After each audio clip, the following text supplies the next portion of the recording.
China's support for Russia is in clear contradiction to the principles of the UN Charter. China has said in this council that sovereignty and territorial integrity should be respected. But if China were serious about that, it would use its influence to stop Russia from violating Ukraine's sovereignty and territorial integrity. Let's look not at China's words, but its actions. China continues to supply Russia's war industrial base with dual-use items like bomb-making materials, machine parts, equipment and tools for weapons factories, technology powering drones and missiles.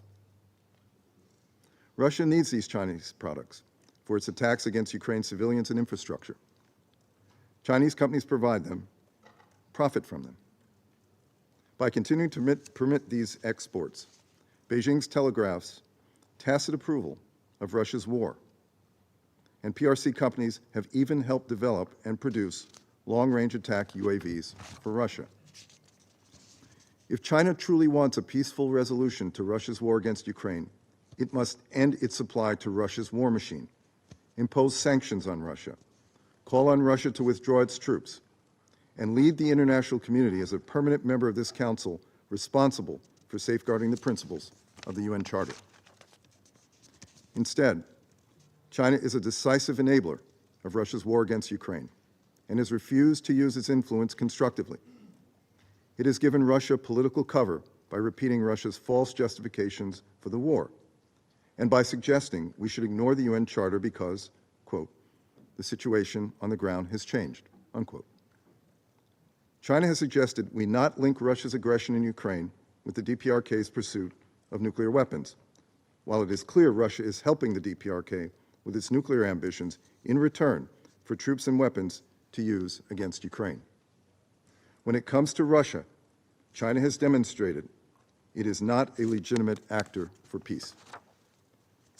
In this council, China outlined its three principles for the war: no expansion of the battlefield, no escalation of the conflict, and no provocations.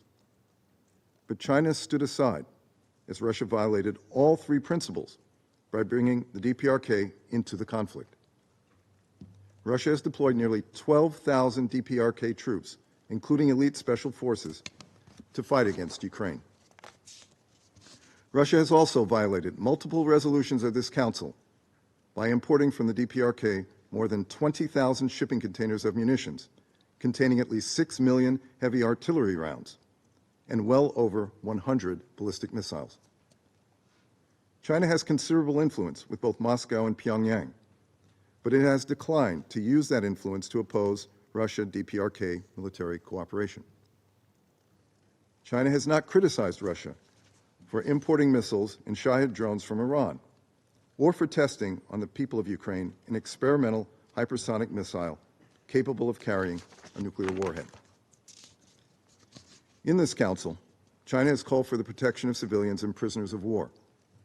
But China has failed to condemn Russia's forces for committing summary executions, arbitrary detentions, torture, rape, and other forms of sexual violence, forced deportations of hundreds of children, deliberate attacks on Ukraine's energy grid and other critical infrastructure. China did not end its support to Russia when Russia weakened global food security by blockading grain exports through the Black Sea and by attacking grain ships, grain ports, and Ukraine's food production. 主席，中方争取和平的努力，国际社会有目共睹，受到绝大多数国家的肯定和支持。俄罗斯、乌克兰、全球南方国家以及不少欧洲国家都表示欢迎中国为解决乌克兰危机发挥作用，做出贡献。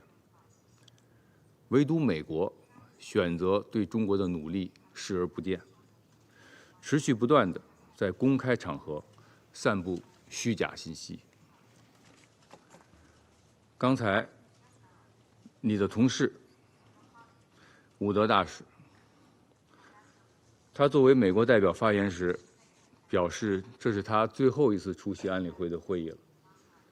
他现在人好像已经不在了，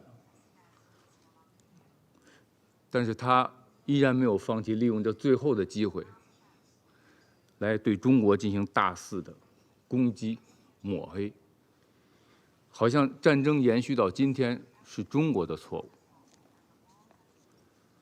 对于美方的有关谬论，此前我已经多次做出过回应了，今天我不重复。鉴于这可能是今年安理会最后一次审议乌克兰问题，也可能是今年安理会最后一次的公开会，展望新的一年，我愿对美方提出3点希望。第一，中方不是乌克兰危机的制造者，也不是当事方。美国不能一方面希望中国为结束战争发挥更大的作用，一方面却不停地诋毁中方的和平努力，持续对中国污蔑施压。我们希望美方停止无谓的指责游戏，停止挑动对立对抗，同包括中国在内的有关国家一道，为政治解决乌克兰危机凝聚团结与共识，创造条件与氛围。第二，世界上没有绝对的安全，一国也不可能将自己的安全建立在他国的不安全之上。美国打着维护地区安全的旗号，企图借机削弱他国、遏制他国，服务自身的议程，只会给世界带来更多的争端与混乱。我们希望美方摒弃冷战零和思维，停止借乌克兰危机推进地缘战略，真正为欧洲大陆早日恢复和平稳定做出切实努力。第三，当前围绕乌克兰问题的形势正在发生变化，冲突双方均对外释放出政治信号，表示愿意开展谈判。国际社会的讨论也越来越向谈判聚焦，向和平靠拢。这充分说明停火止战、恢复和平的势头正在累积。我们希望美方正视形势的变化，停止战争叫嚣，停止阻挠国际社会争取和平的努力，早日走到推动危机政治解决的正确道路上来。